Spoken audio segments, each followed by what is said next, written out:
thought a haunted hotel or graveyard was the scariest place you could come across, well, think again. Maybe it's the eerie backdrop of the fog and sea, or maybe it's just the fact that some of these lighthouses have been around for over a century, but trust me, these places are not to be taken lightly. Welcome back everyone, my name is Kennedy, and today on Most Amazing we are diving into the ooky spooky world of creepy old lighthouses. So with that said, this is the top 10 abandoned lighthouses you were warned not to visit. Let's dive right in. Starting us off in the number 10 spot is White River Light Station. Built in 1875, it's said the spirit who haunts this lighthouse is its very first keeper, Captain William Robinson, who took post here in 1876 along with his wife Sarah. Now, unlike some of the others on this list, the pair were very happy together, eventually raising a family of 13 on the property.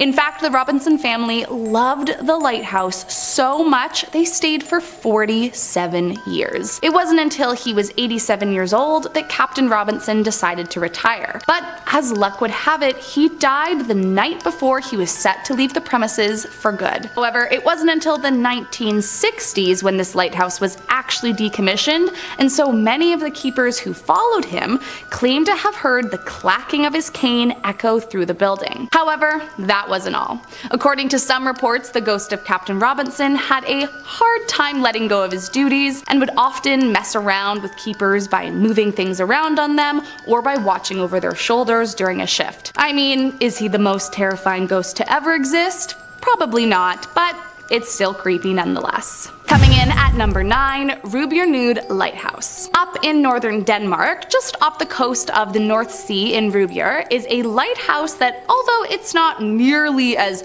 haunted as some of the others on this list, well, at least that we know of, is definitely still not a place you should try to visit. The reason being is that when this lighthouse was first built back in 1900, it was located over 655 feet inland on the slope's highest point. Seemed like the perfect spot. No large sand dunes nearby, and roughly 200 feet above sea level. However, as the years went by, a big problem arose. Shifting sand. And with that, the coastline began to erode at a rapid rate, causing them to eventually abandon the lighthouse completely in 2002. It's been predicted that eventually, if nothing is done, the lighthouse will fall completely into the sea. So yeah, probably not the safest excursion out there. Honestly, you might be better off with a creepy spirit in some cases. Coming in at number 8, Saginaw River Lighthouse. Built in the mid-19th century and decommissioned in the 1960s, this lighthouse has long been rumored to house a few nefarious spirits. According to several US Coast Guards, it was not uncommon to hear footsteps in the night or feel as though you were being watched. And while certainly not all ghosts are evil, if the legend is true of the ghosts residing in this building, then you should definitely be wary. As the story goes, in the late 19th century, a man named Peter Brown was the keeper of the light. However, when he passed away in 1873, he left the house to his wife, Julia. But soon after Peter's death, a man named George Way came to take over as keeper and eventually came to marry Julia as well. But strangely, by 1883, he too died, and once again, Julia was left to take care of the lighthouse until her dying days. Although it sounds like a tragic tale of a twice widowed woman, it's said Julia actually killed both of her husbands as she wanted to become head keeper of the lighthouse. And since then, it's believed all three spirits have continued to haunt the property, both terrorizing newly appointed keepers and each other. Next up at number 7, South Manitou Island Lighthouse. Located within the treacherous Straits of Mackinac, although it is now completely non-operational, during its heyday in the mid-1800s, the South Manitou Island Light was a popular stopping point for ships traveling through the Great Lake. Now, although it is regarded as being the most beautiful of light stations across the Great Lakes, often described as looking like some kind of angel in the middle of a storm, it is also said to be haunted by several spirits due to the dangerous waters that surround it. The most famous of which is the first lightkeeper, Aaron Sheridan, who one day in 1878 rounded up his wife and family in a small fishing boat. But tragically, during their travels, the boat capsized and none of them ever returned.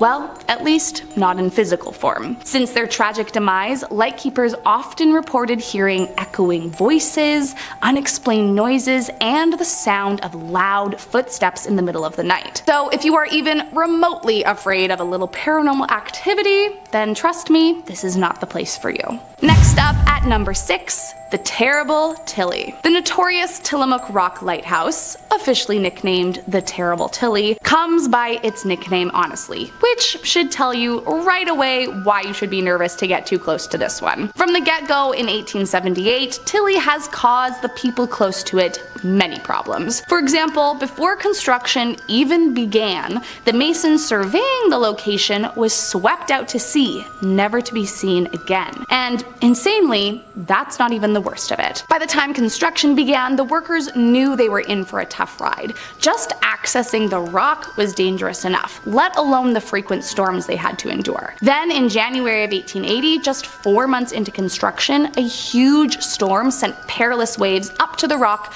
sweeping away all their tools, water, and provisions. Thankfully, this time no one died, but it said they were stranded for 2 weeks waiting for rescue. However, fast forward a year, now just a few weeks away from completion, and a ship sailing through crashed in the torrential conditions, killing all 16 crew members. Some say the spirits of these crew haunted Tilly, terrorizing whoever was the keeper of the light until it was officially abandoned in 1957. And so, the haunted rumor mixed with the literally deadly conditions definitely makes it one to be warned about. Coming in at number 5, Gibraltar Point Lighthouse. The oldest lighthouse in the Great Lakes region, and also one of the oldest buildings in Toronto, the Gibraltar Point Lighthouse is not only haunted, but is known to have one of the most famous ghost stories of all time. Built in 1808, the story of this lighthouse begins in 1813, which, if any of you are history buffs, you may already recognize is the year of the Battle of York during the War of 1812.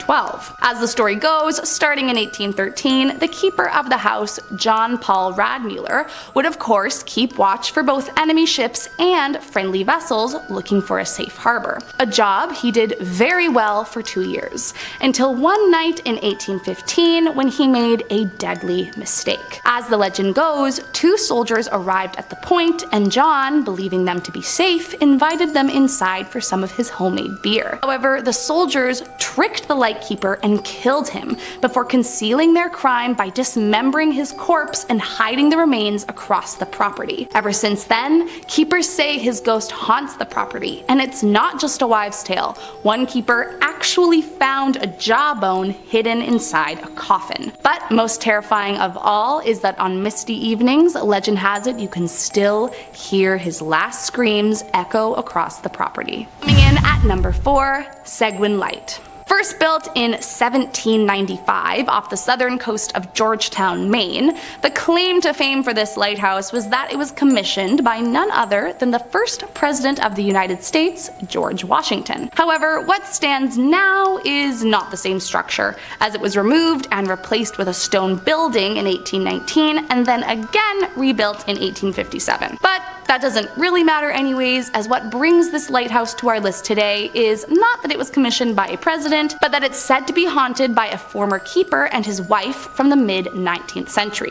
As the legend goes, due to the isolation from the rest of the world, and without any family or friends to keep them company, the couple, especially the keeper's wife, grew very lonely. So in an effort to alleviate his wife's sadness, the keeper purchased a piano for his wife to play and pass the time. However, as it turns out, his wife was not a great player. In fact, she only knew one song and would play it over and over and over again. Eventually, this drove the keeper so mad that he took an axe to the piano before killing his wife in a fit of rage, and finally himself when he realized what he had done. Those that have dared to step foot since say you can still hear the ghostly melody of the keeper's wife playing in the distance, and several Coast Guards speak of seeing strange things like ghostly figures and moving furniture. So visit if you dare.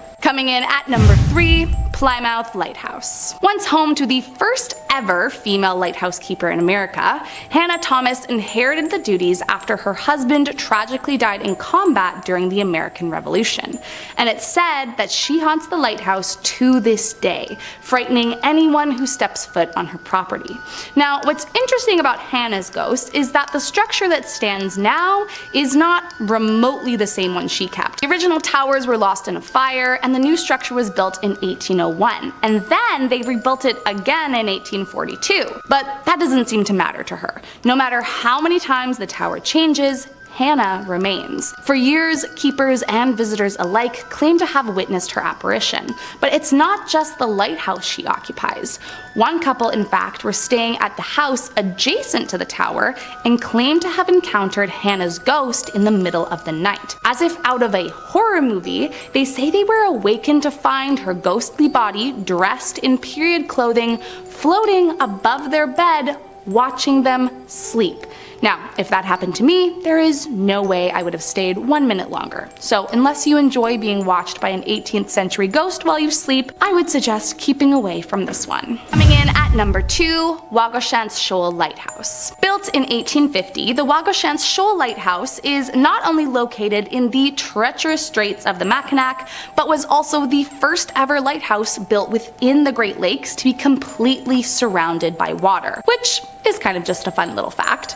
A not so fun little fact is that because of erosion, it's believed that it could fall into the water any day now. And if that weren't scary enough, it's also said to be incredibly haunted by one of the old lighthouse innkeepers, a man named John Herman. Legend has it that one night, after one too many drinks, he decided to play a practical joke on his assistant by locking him in the lantern rooms. However, when the assistant finally made it out, John was nowhere to be found. Although no one knows for sure, most say he must have fell into the lake in his drunken stupor and drowned, and nowadays he remains haunting the very lighthouse he guarded all those years ago. Though it's now closed to the public, in the years following his disappearance, lightkeepers shared tales of getting chairs thrown at them when no one was around, hearing strange noises in the middle of the night, and some even claim to have seen the light turn on and off all on its own. I guess John doesn't like anyone else taking care of his light. And last up, in our number 1 spot, Point Lookout Lighthouse. Reputed to be America's most haunted lighthouse, much of the notoriety surrounding the Point Lookout Light stems from what happened here during the Civil War. Following the Battle of Gettysburg in 1863, a Union prison camp was established north of this very lighthouse, that at one point is said to have housed as many as 20,000 Confederate prisoners of war. Now, out of these 20,000, nearly 4,000 prisoners died due to harsh conditions, limited food rations, and poor shelter from the elements, and their bodies were buried on the site. Now, although it is no longer open to the public, there have been countless reports of trespassers seeing the ghostly apparitions of Confederate soldiers. And according to these reports, the spirits are very angry, seeking out revenge on those who imprisoned them. So, unless you're looking to be terrorized by an angry Confederate, which I have no clue why you would be looking for that anyways, then this is probably not the best place to pay a visit. Well, that's it for today's video, everyone. If you liked this video, you know what to do. Just click that subscribe button down below and let me know in the comments if you've ever been to a terrifying haunted lighthouse. I'll see you next time, friends.